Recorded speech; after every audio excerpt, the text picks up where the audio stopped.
আসসালামু আলাইকুম, সবাই কেমন আছেন? আলহামদুলিল্লাহ, আমরাও ভালো আছি। তো আমি নানুর বাড়ি থেকে একটা কাঁঠাল নিয়ে এসেছিলাম। তো কাঁঠাল খুলতে গেলে অনেক আঠা ভরে, তো আমি তেল মাখিচ্ছি, এই জন্য সরিষার তেল। এই যে, তো আমি এগুলা কখনো করিনি, তো আজকে চেষ্টা করলাম। তো এই যে দেখেন, আমি তেলটা ভালো করে মালিশ করে নিচ্ছি হাতে, না হলে আঠা ভরবে। তো আঠা যেন ভরে না, এই জন্য তো আমি খোলার চেষ্টা করতেছি। এই যে দেখতেই পাচ্ছেন, ফুটা করতেছি।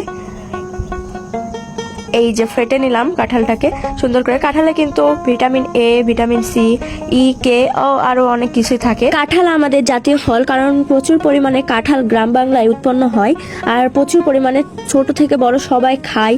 আর এটি কিন্তু অর্থনীতিতেও অবদান রাখে। এইসব কারণে কাঁঠাল আমাদের জাতীয় ফল। তো আরো অনেক কিছু আছে। তো এই যে দেখেন কত সুন্দর, আমি একটা আওয়া খুলে নিলাম, এই যে খাচ্ছি। আর অনেক মিষ্টি ছিল কাঁঠালটা, এই যে আমি খুলতেছি একটা একটা করে।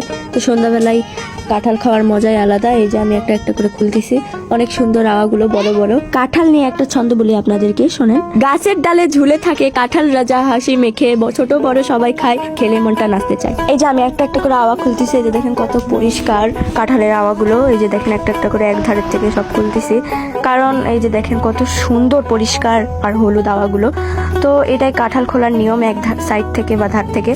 তো খাওয়ার পর এই যে আমি এখন ঢেকে দেবো, এই যে ঢেকে দেওয়া হবে, সব নেওয়া শেষ। এই যে এখন হলো এটা খুলে আবার হলো যখন খেতে ইচ্ছা করবে খেতে পারবো। এই যে ঢেকে দিলাম, না হলে পোকা এসে আবার খেয়ে নিয়ে যাবে। তো এই যে দেখেন কত সুন্দর কাঁঠালগুলো, আমরা এইটুকুই খাবো এখন সন্ধ্যাবেলায়, এই জন্য এইটুকুই খোলা হলো। তো এই যে দেখেন কত সুন্দর, তাও যে আমি খুলতে পেরেছি। আপনারা তো জানেন কাঁঠাল আমাদের জাতীয় ফল, অবশ্যই আপনারা কাঁঠাল খাবেন। এখন কাঁঠালের সিজন চলতেছে, তো আমরা কাঁঠাল খাই। সবাই ভালো থাকবেন। আসসালামু আলাইকুম, শুভ সন্ধ্যা।